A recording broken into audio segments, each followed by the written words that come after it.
Raghuramakrishnaraju custodial torture కేసులో అరెస్టైన విశ్రాంత ASP Vijaypal కు కాసేపట్లో ఒంగోలు జీజీహెచ్లో వైద్య పరీక్షలు నిర్వహించనున్నారు.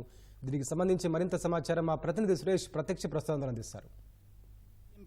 ఏపీ అసెంబ్లీ ఉపసభాపతి రఘురామకృష్ణరాజుని కస్టడీలో చిత్రహింసలకు గురిచేసిన కేసులో అప్పటి సిఐడి విచారణాధికారి విశ్రాంత అదనపు ఎస్పీ విజయపాల్ ప్రస్తుతం ఒంగోలు తాలూకా పోలీస్ స్టేషన్లో ఉన్నారు. ఈ కేసులో నిందితుడిగా ఉన్న ఆయనను ఇప్పటికే మంగళవారం రాత్రి దర్యాప్తు అధికారి ప్రకాశం జిల్లా ఎస్పీ ఏఆర్ దామోదర్ అరెస్ట్ చేశారు. ఈ నేపథ్యంలో ఆయనను గుంటూరు తరలించాల్సి ఉంది. ఇందు నిమిత్తం రాత్రి 9 గంటల సమయంలో అరెస్ట్ చేసిన పోలీసులు ఆయనను పటిష్ట బందోబస్తు నడుమ ఒంగోలు తాలూకా పోలీస్ స్టేషన్లో ఉంచారు. ఆయన ఉన్న గదిలో ప్రత్యేకంగా సీసీ కెమెరాలు ఏర్పాటు చేసి అదనంగా 4 ఎస్ఐలతో పాటు స్పెషల్ పార్టీ సిబ్బందిని పహారాగా ఉంచారు.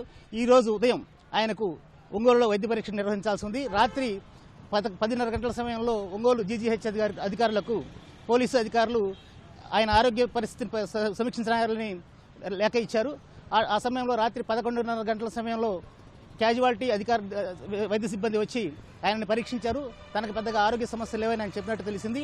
ఈ నేపథ్యంలో రాత్రి ఆయన స్టేషన్లోని తాలూకా పోలీస్ స్టేషన్లోని ఎంక్వైరీ ఇంటరాగేషన్ గదిలో ఉంచారు.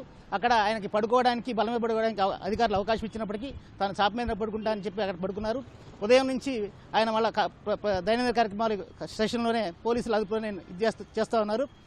ఈరోజు మరి కాసేపట్లో ఆయనను ఒంగోలు జీజీహెచ్కి తరలించి వైద్య పరీక్షలు నిర్వహించనున్నారు. అనంతరం ఆయనను ఇక్కడి నుంచి గుంటూరు వైద్యశాలకు తరలించే అవకాశం ఉంది.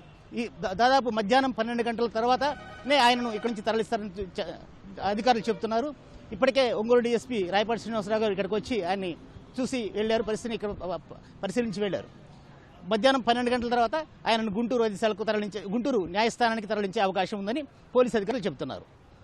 కెమెరామన్ శ్రీనివాస్తో ఒంగోలు తాలూకా పోలీస్ స్టేషన్ నుంచి నంబూరి సురేష్ బాబు, ప్రకాశం జిల్లా.